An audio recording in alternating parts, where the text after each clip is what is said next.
This is a Pulp archive recording. All public Pulp archive recordings are licensed under Creative Commons. For more information or to support us, please visit patreon.com/pulparchive. This episode was prepared by Soul and narrated by Goodman, the digital narrator. Blueberry Pie by Thyra Samter Winslow. The Black Mask, August 1922. This episode contains period-typical depictions of crime, violence, and mild profanity. Listener discretion is advised. The Lawrence Martins were at breakfast. It was a most charming domestic scene. The dining room, though small, was 1/4 of the Martins' North Side, Chicago apartment. The table of black enamel was set daintily with a blue and white runner and blue and white Canton china. In the center was a vase holding 4 jonquils. The blue and gold cretonne curtains made the thin March sunshine seem almost as gold as Irma Martin's smooth bobbed hair. The Martins had been married just 4 months. Irma Martin turned the toast in the electric toaster at her elbow. She poured coffee. Then, her hand trembling a little, she picked up the morning paper and started to read. Martin was already scanning the headlines at his own newspaper, which he would read more thoroughly on his way to the office. He glanced at his wife. "Irma," he said, and then, as she didn't answer, "Irma, speak to me." She looked over at him. "What's the matter, dear?" he asked. "You look pale. I don't believe you slept well. I heard you tossing." "You are a darling to worry," she smiled at him. "It's really nothing. I was a little restless. Not sleeping makes me pale, I suppose." He looked at her hand holding the paper. "Why, child, you are trembling." She got up, went over, put an arm around his shoulder, and rested her cheek against his hair. "You are nice," she said. "I think it's just nerves. But I am lots better than I was. You said so too. You watch, I'll improve. I am the nervous sort. All my folks were too. What have you got to be nervous about?" A beautiful spring day, he honestly believed. "Irma, if you didn't read the papers so much, got your mind on other things, reading things like this," he pointed to a glaring headline. "I know I shouldn't have read it. I suppose that was it. I'll forget it in 15 minutes. It does seem awful, though. I am going downtown with Lois Britton. We're going to look at bedroom curtains and slippers." Martin looked at his paper again. "That'll be fine," he said. "I can't blame you. Reading a thing like this, an awful thing. That was a terrible murder. Glad the papers will be through with it now. How that beast ever went on proclaiming his innocence to the end, I see he did, is more than I can figure out. I don't believe in capital punishment as a rule, but in a case like that, when a man deliberately murders an innocent little woman, electrocuting is none too good for him. He deserved all he got." I suppose he did," agreed Irma. "Of course, you are the softest-hearted little thing in the world, or you wouldn't be trembling now. I ought to have kept the paper away from you. Though I can't blame you if a thing like this gets on your nerves. You were in New York when it all happened?" "No, it was just a few weeks after I got there. I remember reading it in the papers just coming from New York, and the woman having light bobbed hair and all. I felt terribly interested." "I suppose you did." "That's right. You came here in July, didn't you? I bet you never thought when you left New York that you'd meet the man you were going to marry within a month, did you?" "You bet I didn't. Nor that I'd marry him 6 months after I did meet him. Marry in haste, you know. You sorry yet?" "I should say not. Marrying you is the one best thing I ever did, Irma. You know that. Now sit down and finish your toast. I am late again." Irma went back to her seat across the table. They talked about little things, about Irma's coming to Chicago when the aunt with whom she had lived in New York had died. How she just happened to pick out Chicago because she had never been west. How she had met Martin's cousin at the Yucca, where she had taken a room, and how the cousin and she had found a place to live together and had gone job hunting, and how Irma had met Martin a few weeks later with love at first sight. And here we are, with a little apartment and married and everything. Martin looked at his watch. He grabbed his paper, his hat, and his coat and said cheerfully, "Now put that awful murder case out of your mind, won't you?" "You bet I will." Irma kissed him, and the door slammed. But little Mrs. Martin did not put the murder case out of her mind. She sat there with the paper before her and read over that awful headline: "Dennison pays penalty for crime. Electrocuted at Sing Sing yesterday for murder of Irene." Graham then, under an ossining dateline, followed the full details of the electrocution, the crime, and the trial. Irma shuddered as she read the story to the end, the last day of the condemned man, the resume of the brutal deed. It was enough to make anyone shudder. Chapter 2. The details of the Dennison case are well known to the average American. For the average American is a newspaper reader, and no reader of newspapers could neglect the fruity details of that tragedy. It contained all of the elements that captivate newspaper readers. A fairly well-to-do young man of around 30, just before an announcement of his engagement to a young woman in his own social set was to have been made. Murders the young woman, hardly more than a girl, with whom he had shared an apartment for 2 years previously.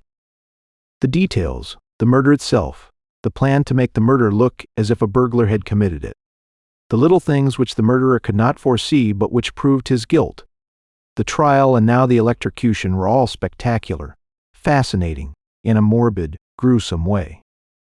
The first. The public knew was on a morning in July the people in the apartment building in the West. Hundreds were alerted by their sense of smell that something was wrong.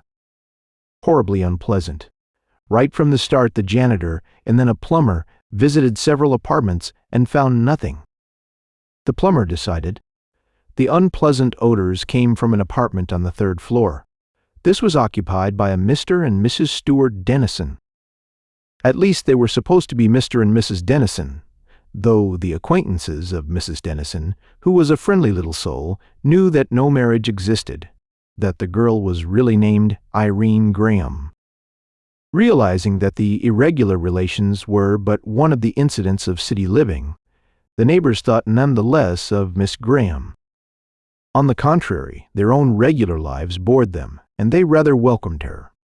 She was a pleasant, frank little thing, always telling them little confidences, asking advice. Until just a few months before, she had been awfully happy, full of gay little stories. Since then, she had been wistful and sad because Dennison was no longer kind to her. When the plumber wanted admission into the Dennison apartment, the janitor, a fellow by the name of Schmidt, told him that there was no one at home there. He himself had been told by Mrs. Dennison that she and Dennison were going away for a vacation of several weeks. Mrs. Dennison had been quite excited about going. In fact, Schmidt had brought up from the basement 2 trunks and several suitcases. One of the trunks had left in the morning. A whole week ago, he had seen it leave. The other one had gone away later in the day, and then Mrs. Dennison had had it sent back from the station. She had met him in the hall, he remembered, and told him that the second trunk had contained bedding, which they weren't going to need after all. Mrs. Dennison had gone on up into her apartment, had said that Dennison would come for her, and they were going to leave together later. No, he hadn't seen them leave, but there hadn't been lights there since, nor the noise of anyone walking around. So they had evidently left that night, as they had planned, and not returned. He knew that when the plumber insisted, Schmidt handed over his master's key. Half an hour later, excited tenants were rushing to and fro, the most daring of them even venturing into the apartment. Someone telephoned for the police. 3 policemen arrived within half an hour, asking questions and ordering folks to be silent simultaneously. In the closet of the bedroom of the apartment, the body of Irene Graham had been found. She had been strangled with a towel. She had been dead just about 1 week. There was no sign of any other occupant of the apartment. One trunk was in the apartment half full of bedding. An empty suitcase stood nearby. The window of the bedroom was partly open. The window led to a fire escape. The drawers of the chiffonier and the dressing table were pulled out, their contents scattered, chairs were overturned. Evidently, a struggle had taken place. At first glance, the police said that a burglar had committed the crime. But only at first glance, little things began to creep out. After 1 day, there was enough evidence to hold Dennison. In 3 months more, he had been convicted. Now his electrocution had followed to the end. As is frequently the case, Dennison had pleaded innocence, but there was not one single person in the city of New York, perhaps, who believed him innocent of the crime for which he paid with his life. Those who looked into the affair admitted that Dennison had planned carefully enough to make it seem as if a burglar had committed the crime. There was the woman, bound, gagged, dead. There was the window on the fire escape, by which the thief could have entered and escaped. There were the rifled drawers, Miss Graham's jewelry, all but one piece. That is, and even a burglar might have overlooked. A small wristwatch was gone. What more natural than that a burglar should enter an apartment, start rifling its contents, see a young woman struggle with her, finally strangle her with a towel and make his escape? Dennison had evidently left the apartment for good. The day the murder was committed, he said he had gone out a day or two before the murder and had never returned. That when he left, he had planned not to return. Several things pointed to the fact that the murder was committed on a Thursday evening. Miss Graham had planned to go away that evening. She was never seen alive again. A letter was found in the letterbox. It had been delivered the next morning. It was from Dennison, and in it he told her he hoped she would be as sensible as she had seemed when they parted. He enclosed a check.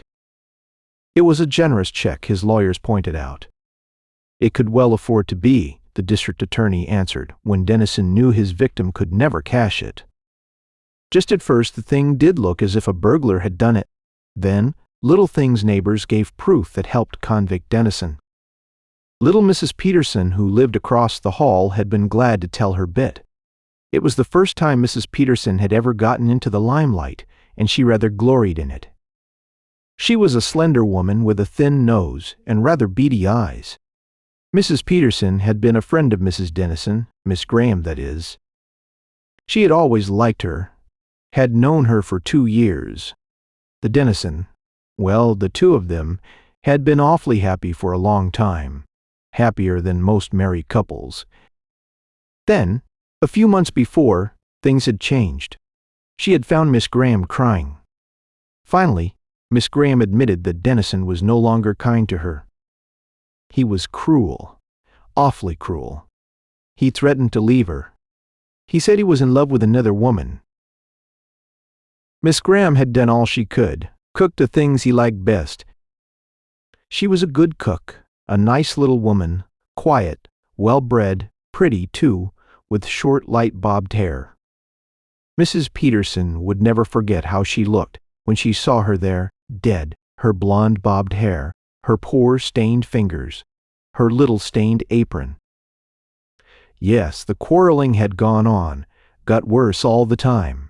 Then a couple of days before the end, Miss Graham had cried all the time. But that morning things had changed. Miss Graham had come to her, awfully happy to say that Dennison and she had made up, that they were going away on a 2-week vacation up in Westchester. They'd have a lot of fun. The janitor brought up the trunks. She didn't know just when Dennison's trunk.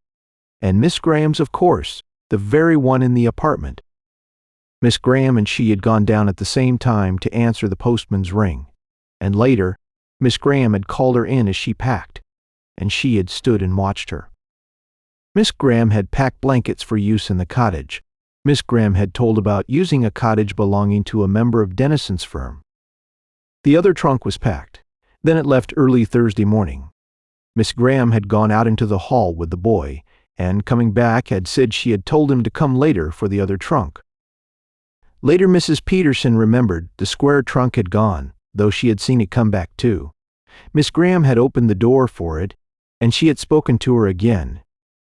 "Just think," she had said, "we won't need this trunk after all. There are plenty of blankets at the lodge, and as we have got a long automobile trip at the other end, there is no use taking it." All that bother for nothing. Mrs. Peterson had stepped into the Dennison apartment for a moment.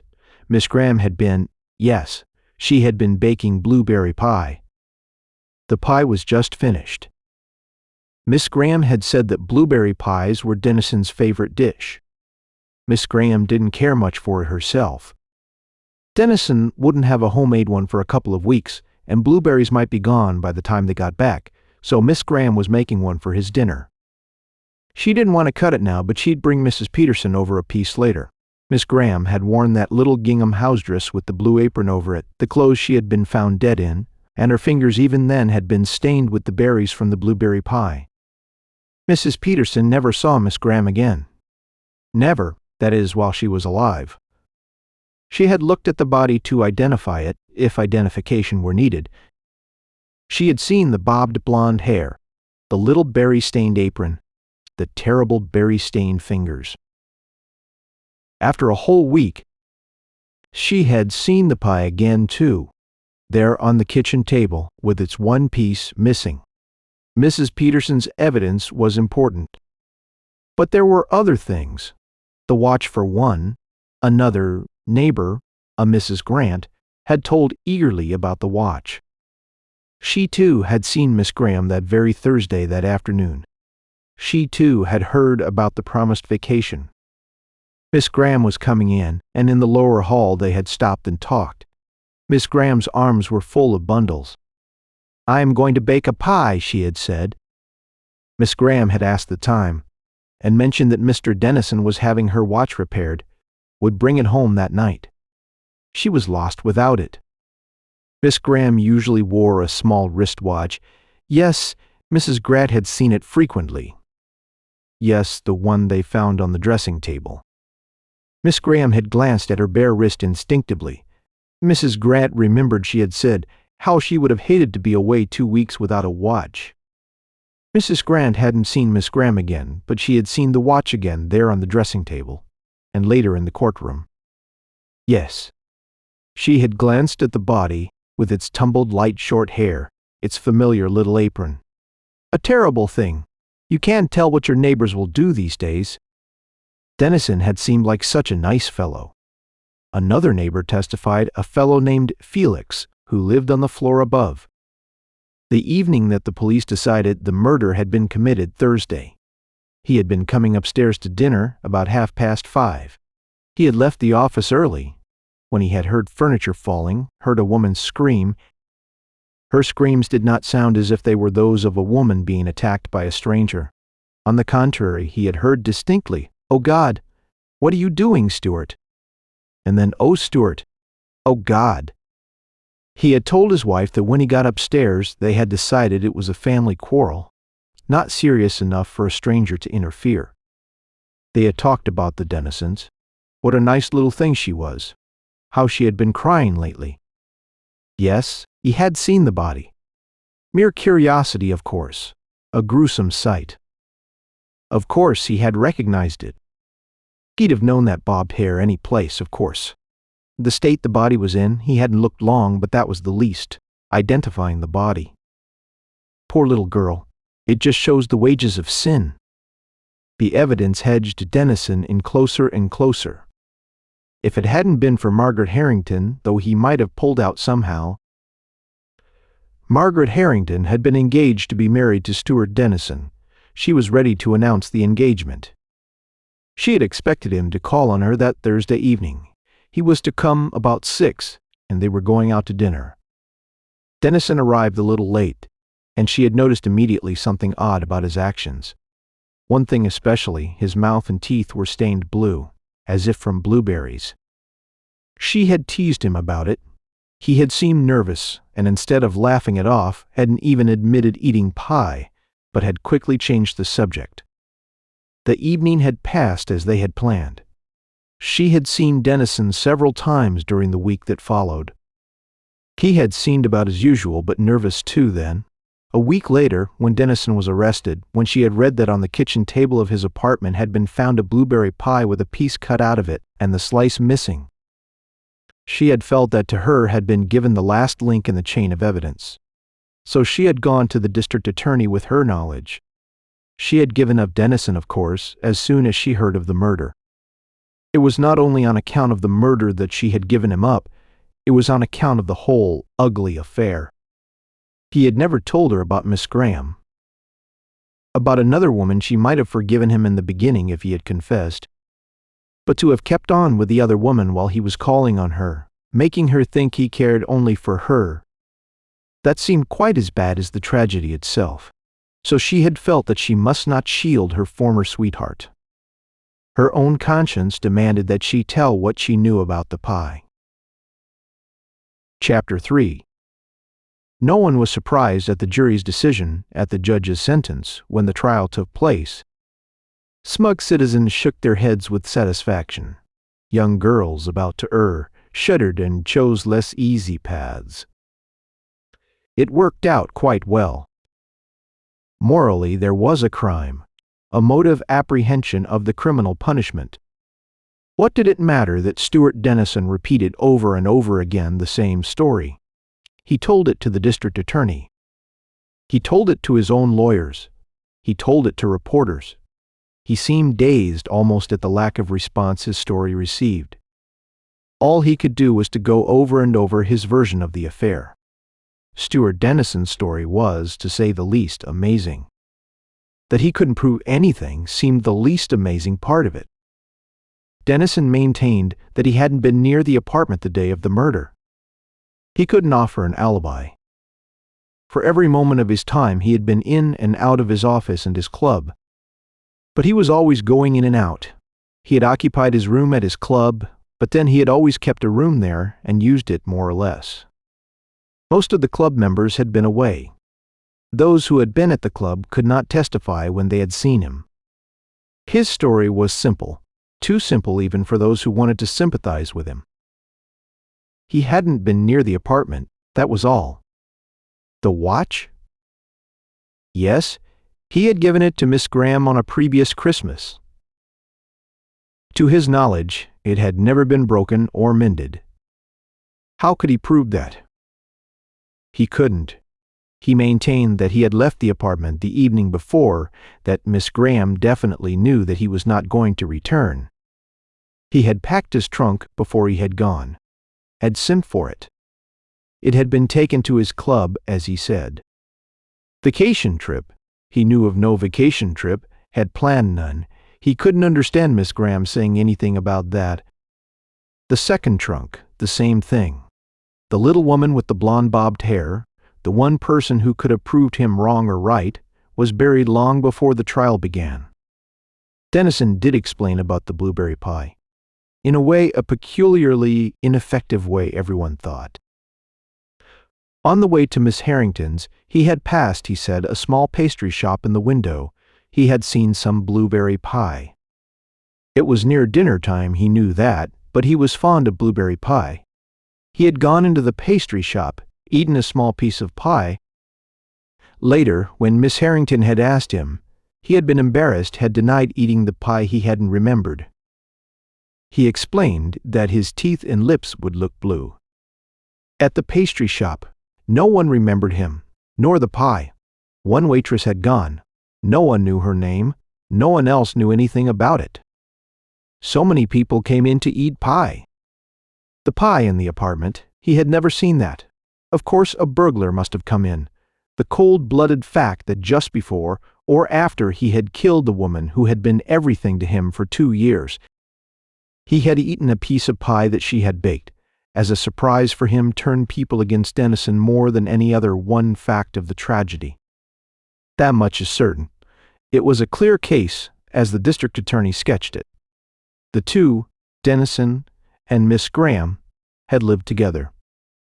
He had fallen in love with someone else, had threatened to leave her. There had been scenes. Then he had promised her that things would be better, had planned the vacation trip.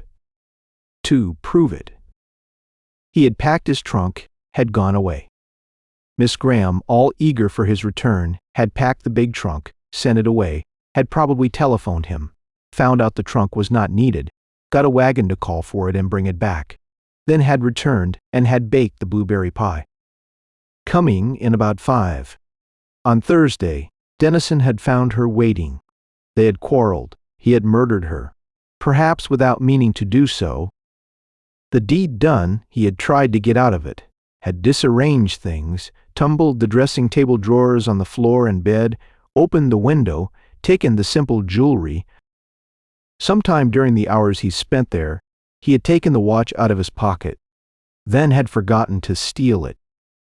Before or after the murder, he had eaten the pie. He had thrust the body into the closet, washed his hands, straightened his hair, had left the apartment to call on his fiancée, Miss Harrington. A terrible, brutal deed. No wonder he was electrocuted for the crime. No wonder people shuddered as they read avidly details of the affair. It was brutal. It was a remarkable case, too. Perhaps it was most remarkable, though, because it happened not to be true in any particular. Chapter 4. It was over when Irene woke up. She realized that when Dennison packed his trunk the day before and told her that he was not going to return, she knew that he would keep his word. She hadn't been able to hold him. That was the truth of it. Now he was going to marry a society girl. Margaret Harrington. Irene had seen Margaret Harrington's picture even, a beautiful girl. Really beautiful. There was absolutely nothing Irene could do. Dennison was gone.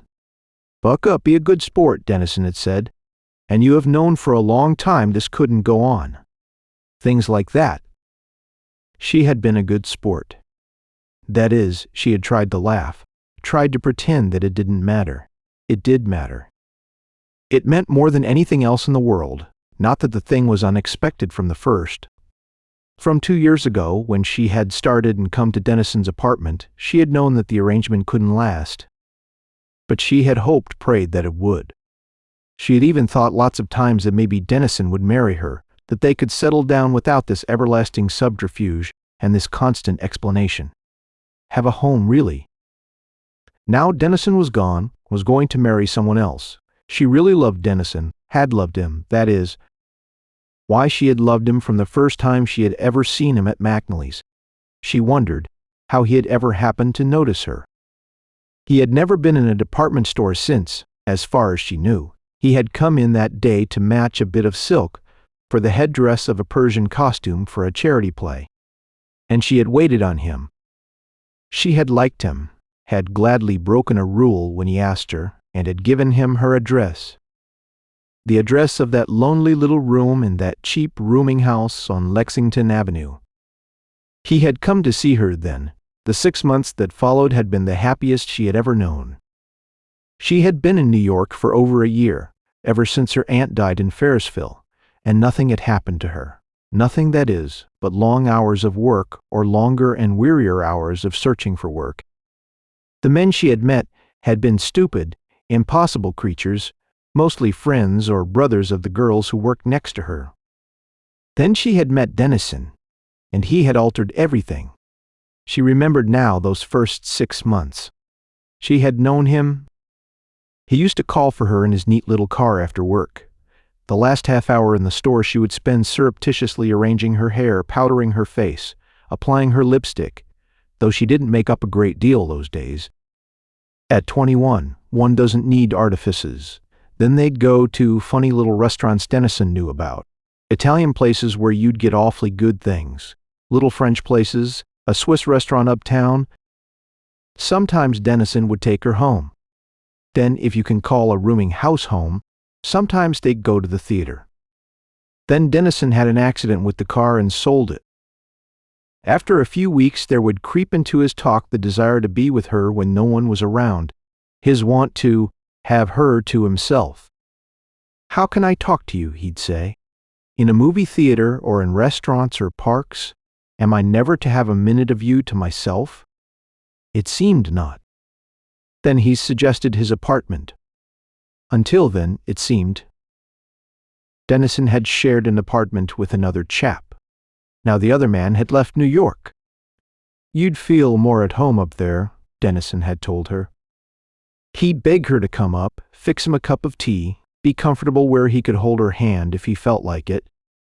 She had hesitated. She had been a simple little thing. Then she had gone. Of course they would get dinner together after that, bringing in a hot roasted chicken and crisp fried potatoes from a rotisserie and preparing a salad themselves. Dennison could make a couple of salad dressings. They would buy French pastry and make coffee. Evenings were happy, though always over them hung the fact that Irene had to hurry away, had to be up early the next morning, was afraid of kisses that frightened her. "Why do you want to go?" Dennison would ask. "You know I love you. Can't you let me take care of you? I hate to think that my girl has got to go to a horrid little room when she could stay here with me instead. I don't want my girl to work all day." That was Ed, his girl. She had cared for him. She knew that, with his arms around her, the soft lamps, the pot of hot coffee, the occasional cocktail, it hadn't been easy to go. One night it began to rain. She could have gotten a taxi, of course. She had gone home in taxis other nights. But Dennison's arms were around her, his lips pressed to hers. She was comfortably drowsy and awfully happy and young. The next day she went back to her room, packed the square trunk, told her landlady she was going to share an apartment with another girl. She gave up her position at McNally's 2 years ago. Dennison had been all she had dreamed he would be. That first year, tender, affectionate, thoughtful. Then little things began to creep in. He would object to things, she'd say, to the way she laughed. He corrected errors of speech rather impatiently. But even then he was good. It wasn't until this last year that he didn't come home. Every evening he took a room at his club. It was lonely then. If she had been another girl, another sort, Irene felt she might have gone with other men. She didn't. She stayed in the apartment, waited. Dennison was no longer thoughtful, nor affectionate. He found fault, didn't like the way she did things. She tried hard to arrange the table daintily, pored over cookbooks, spent hours preparing foods he was especially fond of. Then he told her about Margaret Harrington. He was going to marry Miss Harrington. A suitable match in every way. Irene should have known this wouldn't last. He had been fond of her, of course. He would do what he could. Then Irene knew. She hated him. She knew that all the love she had had for him had disappeared, had turned into one huge hatred. She wanted to get even. She wanted to leap at him, pound him with her fists. Why, kill him even. That was it. Kill him. She remembered something she had read in the Bible. She thought it was, "Hell hath no fury like a woman scorned." She thought that was it. Well, he had scorned her. She wanted to get even. She paid her. 5 now. Dennison was gone, lying in bed. Irene thought of him. How could she get even? Of course, she could kill him, but she'd be found out, sent to the electric chair. She might get off, of course. Most women did. But she mightn't be lucky. The chair! She shuddered. Someone had told her once that a few hours before a person was electrocuted, he was doped, so that when the time came he was scarcely conscious of what was happening. That was the reason cowards appeared brave at their death, her informant had said. Maybe that was true. She didn't know. Even so, she didn't want to be electrocuted. She'd be found out, of course, if she killed Dennison, or she killed Miss Harrington. Anyhow, it wasn't Miss Harrington she wanted to get rid of after all. Miss Harrington was just a part of a game, as she was part of a game. No, definitely it was Dennison. She must get even. Kill him. She knew she couldn't actually kill him, though. At that, how could she, a poor, friendless little thing, get even with anyone? She didn't have any influence of any sort. She had lived so entirely for Dennison these 2 years that she hadn't kept up with her acquaintances from the store even. The only people she ever talked to were the neighbors. They couldn't do anything to help her. She felt helpless, trapped. She must do something. She thought of killing herself. She couldn't quite do that, wasn't brave enough. Why should she die? Anyhow, she was too young to die, not 23 yet. No, she wanted to live. She wanted to live and get even to kill Dennison. Dennison was gone, never to come back. The rent for the apartment would have to be paid in a few days. She couldn't even keep on living there. She had a little money, though. What could she do? She got up, went to the door, found the newspaper there, brought it in, and sat on the edge of the bed reading it. She glanced at the usual headlines. Politics. World affairs. They didn't interest her. She turned to the inside pages listlessly. What did anything matter to her? Little scandals, divorces, deaths. She read them all seeing. What was this? She read a small item.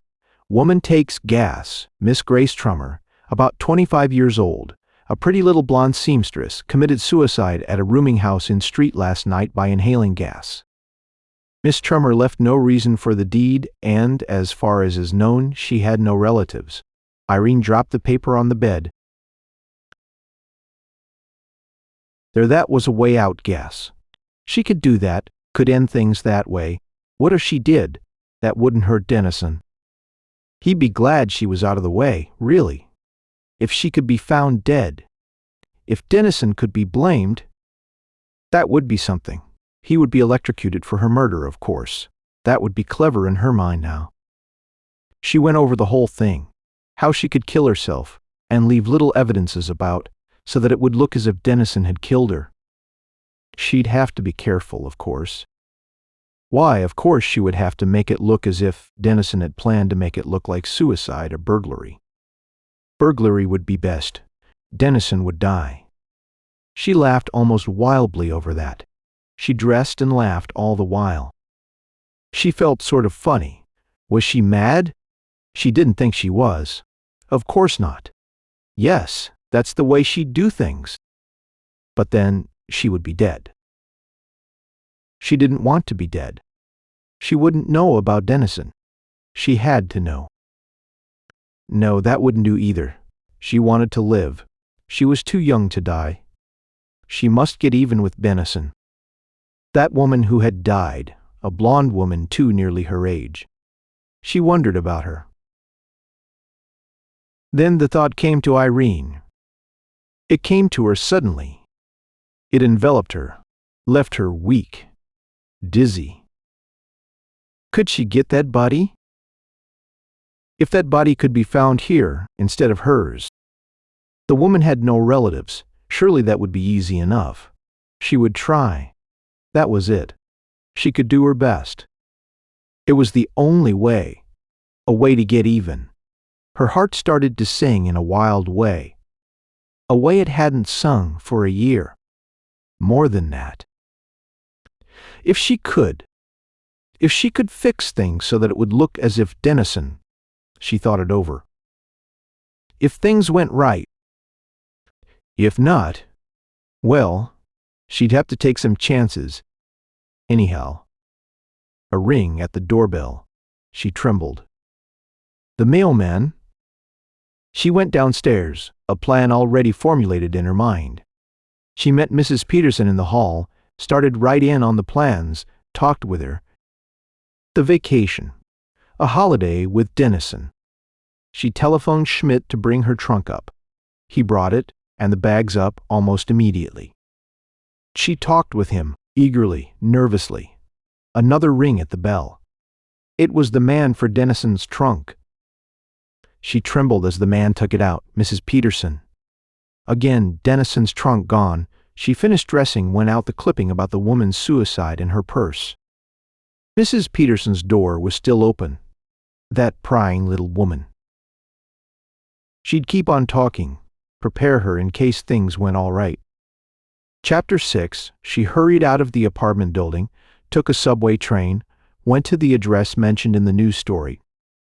It was a cheap rooming house. She hurried up the stone stairs, remembering to sniffle a bit. A weary-looking woman with red eyes answered the door. Irene's voice trembled. She really was nervous. I read in the paper just now, she began. Yes? The woman looked at her suspiciously. My sister, her name, she disappeared from home. I just happened to be here, visiting in New York. She could sew. She was blonde, like me. The woman's expression changed. Your sister? She asked sadly, but with a certain eager curiosity. Yes, I think so, said Irene. Is she the body here? No, said the woman. They came last night. Took her right down to the morgue. You can see her down there. Irene hesitated. Her mind leaped on. We want to take the body home, if it is my sister, said Irene. Then do you know what I could do, how to get it? She started to cry. It's too bad, said the woman. I am Mrs. Figg. She's rented a room of mine for over 6 months now. Never talked much of herself. And yesterday morning, come in, dearie. Irene went in, saw the cheap little room of the other woman, listened to stories of her. No one cared for her. It seemed the woman was herself. In a way that didn't matter, she wanted the body. I'll go now to the morgue, she said. I'll go with you if you like, dearie, Mrs. Figg volunteered. Irene shivered a little more at that. Then she nodded. After all, she didn't know how to get a body at the morgue. With this woman who believed her story, she sat quietly while the woman dressed. They took a cross-town car. The morgue. It was a big, gloomy building, smelling of disinfectants, clean, solemn. They went into a bare room with wooden chairs about. A man asked questions, Irene, sobbed Mrs. Figg, answered. The woman had died. No, post-mortem had been necessary. Irene suddenly remembered those. What if there had been? How would she have gotten out of this? Yes, they could see the body. If Irene could identify it, there would be no objection to her taking it away. She must get an undertaker, of course. She could sign authorizing him. He could take it to his shop, embalm the body, have it shipped to her home out of town. Irene didn't want an undertaker or embalming. All she wanted was that body untouched in her apartment, without a coffin, without anything. That body. She must get it. What could she do? She must get it. Her mind raced on. Well, she'd do her best. A new cunning seemed to come to her. If things would only go on, the man led the way down a row of narrow stairs into a big room with walls of white tile, clean, like a kitchen. There were huge drawers in the walls, drawers that pulled out. Here, said the man, and pulled out a drawer, a long drawer, with a woman on it, a dead woman. Was that the woman? She covered her eyes. A dead woman, a woman she had never seen before, a blonde woman with a sad, thin face not like hers. And yet, in a way, if there was enough time before the body was found. She glanced at Mrs. Figg through her fingers. She had to be sure that this was the woman, that they were not testing her. Mrs. Figg nodded. The poor, poor thing, she said. Yes, said Irene. That's my sister, 2 years older than I am, and she's dead, all alone. She sobbed. They were real tears. Now she was thoroughly frightened. The man turned away. He was accustomed to scenes. They went up the narrow stairs. Another man filled out a blank slip, gave it to Irene, told her the details about getting an undertaker. She and Mrs. Figg walked out of the morgue. Another step was finished. She couldn't fail now. What should she do? Irene was sobbing again. I wonder, she said, if I dare ask you another favor. Could I bring her the body to you? Could she be embalmed there? I could go out and buy her a new dress so that when we got her home I'll get something right away. I can't bear to think of her in an undertaking shop. She wouldn't be in your house very long. I'll have my trunk sent there too, with some things in it. I live in the country. I've been here a week. I'll go right home with her." To think that Grace— "That's all right, dearie. Don't carry on," said Mrs. Figg. "Of course, if it would make you feel any better, have it sent right out." They stopped at an undertaker's near the morgue. The undertaker, it seemed, preferred embalming the body right there. Get it ready for shipment. But of course, if the Lady Irene bought a coffin, paid in advance for that and the embalming, asked the undertaker to send the body at once and come later in the afternoon for the embalming, when she'd had the clothes there. He promised. Yes, that would be all right. The body had been on ice in the morgue. Irene left Mrs. Figg. She wanted to get the dress and to have her trunk sent, she said. She thanked that good lady again and again. In a little while she'd be back. Chapter 7. Another subway ride. In her own apartment, Irene threw a couple of blankets into the big trunk, moved it into the hall so that the expressman could get it if she were not there, and spoke to Mrs. Peterson again. That woman, still, if she were careful, it might work out all right. Irene went to a corner express office and gave an order for the trunk to be called for at once and delivered to Mrs. Figg's. The subway again, a block from Mrs. Figg's, she passed another undertaker's establishment, which gave her a new inspiration. She went in, she told the man a story that he accepted, though she was quite afraid he wouldn't. She had bought a coffin for her sister, she said. The body was to arrive there just a block away, quite soon. Now her brother had bought a better coffin. Would the undertaker buy the one? Give her something for it. She told him what she had paid. He offered $5. She agreed. Told him to call later. She would step in and let him know it was taking a big chance. She had to get rid of the coffin as she could. Had to keep Mrs. Figg from getting suspicious.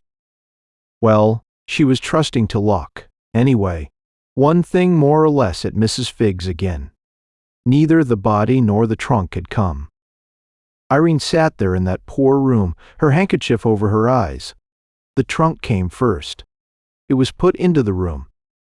She paid the express. Man didn't open the trunk. The body came a little later in the poor cheap coffin. The man opened the coffin she asked him to. She was afraid she wouldn't know how. She said she wanted another look at her sister. Mrs. Figg came into the room, went out again. Irene closed the door, locked it. She wanted to be alone with the dead. She opened the trunk, worked hurriedly, nervously, tears streaming down her face, her teeth clenched. She managed somehow to get the stiff body out of the coffin and into the trunk. She locked the trunk again, closed the coffin. That was done. She sank, exhausted, ill, into a chair. She couldn't stop now. What next? She left the house. She hailed a passing express wagon. She had a trunk to go away. Could the driver take it at once? He thought he could. Mrs. Figg was not in sight. That saved some explaining. She watched the man as he moved the trunk out of the house, onto the wagon. She gave him the address of her apartment, stood looking at him until he drove off.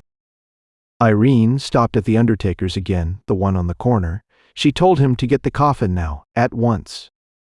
Yes, she would come back for the money later. She couldn't, of course. But that she went into a drugstore opposite and called up Mrs. Figg. She had gotten the telephone number from the telephone in the hall.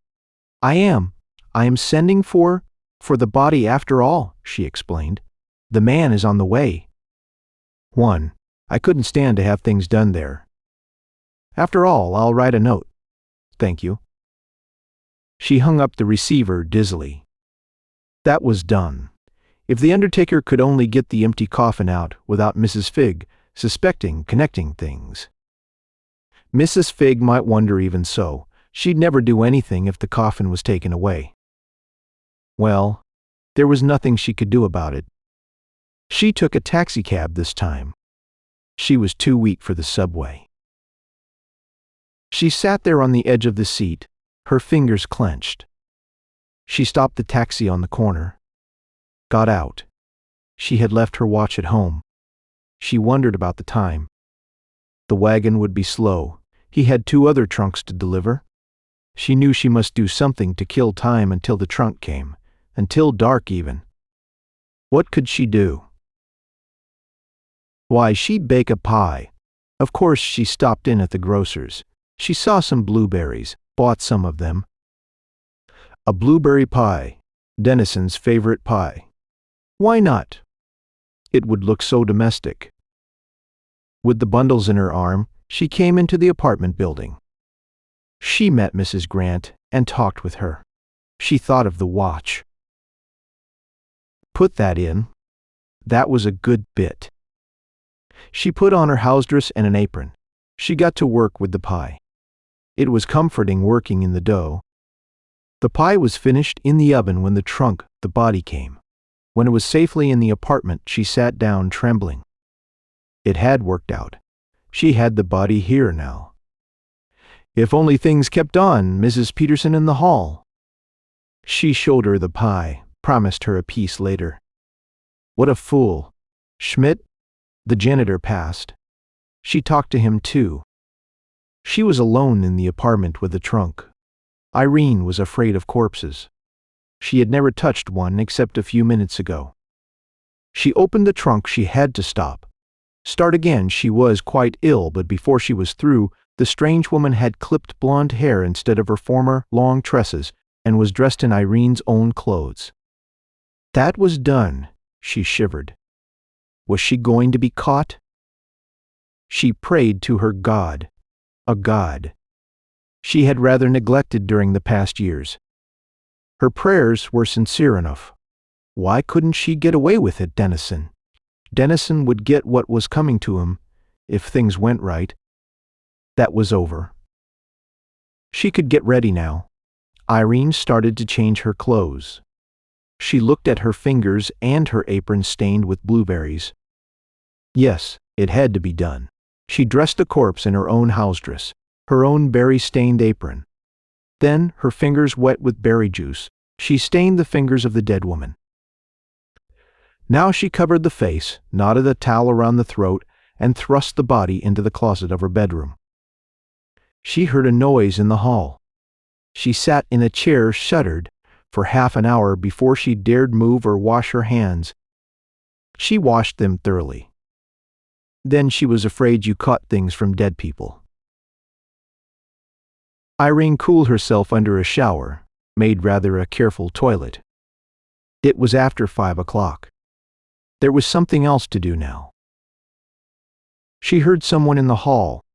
She hoped it was someone she knew, but not too well. It was a man's step, a man coming home. She threw a chair against a wall, pushed a table, kicked another chair and said, "Oh God, Stewart," throwing another chair. That was done. She adjusted the window, packed her bag, not forgetting a little bundle of things she would destroy later. She took her jewelry. She put her wristwatch on the dressing table to one side, so it wouldn't be too noticeable. She hated to lose it still. With her other things, she had been economical. She could sell her jewelry later. She could get a job, maybe meet some young man, marry even. Why not? Women did worse things than she did and got married. Worse? Well, she hadn't been so bad, so really bad if things would work out. She turned the dressing table drawers out, disarranged the other things. She sat at the window behind the white curtain watching the traffic. She couldn't be seen, she knew. She couldn't light a light. She was hungry. She couldn't go out for fear of meeting someone until dark. She hated the apartment, memories, the closet. She tiptoed around. Yes, everything was right. She repacked her bag to make sure. She could take only a few things, so it would look as if all of her things were there. No one knew just what she had. The bit of paper in the corner of it. The woman's hair. Her clothes. She touched it gingerly. She could get rid of that easily enough. Yes, the signs of disorder, the window. The police wouldn't think it was a burglar. They were just clever enough for that. Yet she hoped, not too clever. She felt around, felt the familiar things. She could see a little from the street lamp outside. It was nearly time to go. Dennison, would things come out the way she had planned? The apartment? The closet? Did she dare? Dare? She had to now. There was nothing else to do. She started to sob, kneeling at the side of her bed. "Oh, Stuart," she sobbed, "come back to me. Come back to me. Oh, God." She could leave now.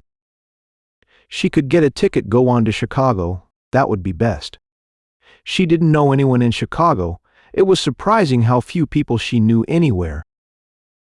In Chicago, she'd go to the YWCA, take a new name, find a position, even let her hair grow, maybe. A new name, any name, she'd think. One up. Only she mustn't change her initials. That would be bad luck, unless she got married. Any name, but Irene Graham. She pinned on her hat. She could go now. She was hungry. She went into the kitchen where, in the dim light, she saw the pie she had made. Why not take a piece? She didn't care much for blueberry pie.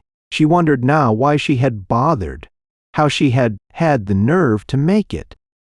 Why not eat a piece? As long as it was there, they might blame a neighbor, the police, anyone. She cut a piece of pie, ate it.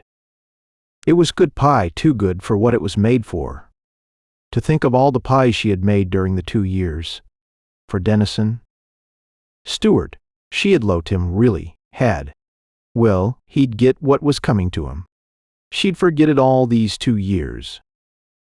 Stuart Dennison, the apartment, the closet. She opened the front door carefully. There was no one in sight.